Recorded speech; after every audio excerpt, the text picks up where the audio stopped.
Paul Heggen joining us, and the rain moved in, the rain moved out, and hey, now all we got's the weekend. Yeah, dry weekend. That's great. It'd be nice to see some more rain next week, but the next chance of rain is really far down the line. We might make it all the way through next weekend before we see the next significant chance of rain visiting the Bay Area. And last night's rain didn't amount to a whole lot. We're looking live out at San Jose, where you picked up nothing.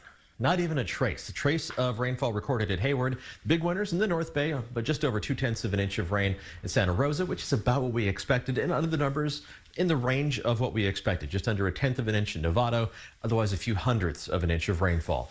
We'll take what we can get, especially without any additional rainfall in the extended forecast. Let's switch over to Futurecast, and there is a storm system out there in the Pacific. It's way out there right now, but it's largely responsible for the high surf along the coast today, even though it is, way out there in the Pacific. It's going to approach the coast, and it's going to try to send some showers at least close to the coast of the North Bay by the very early hours, pre-sunrise hours of Sunday morning. But watch what happens to those showers as they try to move inland. They just fall apart. The storm track overall, the path these storm systems follow, is going to be pushed way up to the north, so significant rain chances are going to be pushed up to the Pacific Northwest over the next few days, and then even farther north than that into the Pacific provinces of Canada, British Columbians in particular. That's where the rain is going to set up camp. And this is not just a short-term thing through next week. The 6 to 10 day outlook, which takes us through January 18th, calls for a significant chance of below average precipitation. This is pretty much where the color scale maxes out.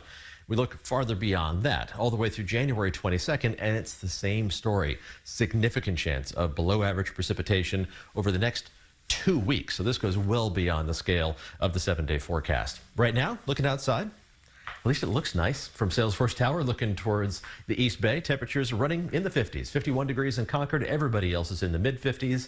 No visibility problems out there right now. I do think that's going to change as we head into early tomorrow morning. The thickest fog is going to be in the Central Valley. There is a dense fog advisory in effect until noon on Saturday for Solano County.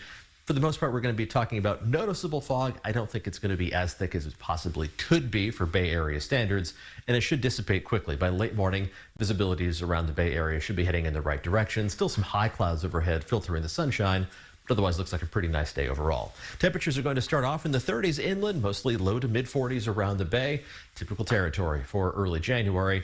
High temperatures tomorrow, though, are still going to be running about above average, about 2 to 5 degrees above normal. So that means mid-50s along the coast, upper 50s to around 60 degrees around the Bay, and then temperatures farther inland reaching up to around or above 60 degrees. I think the warmest spots will be farther inland, right around 63 degrees in Fairfield.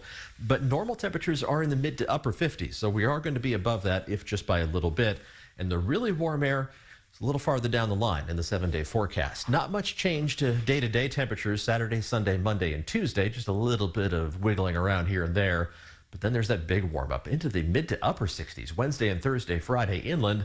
Low to mid 60s around the Bay and even along the coast. High temperatures right around 60 degrees, which is significantly above normal for mid-January. I don't think we're going to set any records, but it's possible we'll give them a run. We'll take a closer look at tomorrow's high temperatures. We'll do a little year in review for the United States as a whole, the year 2020.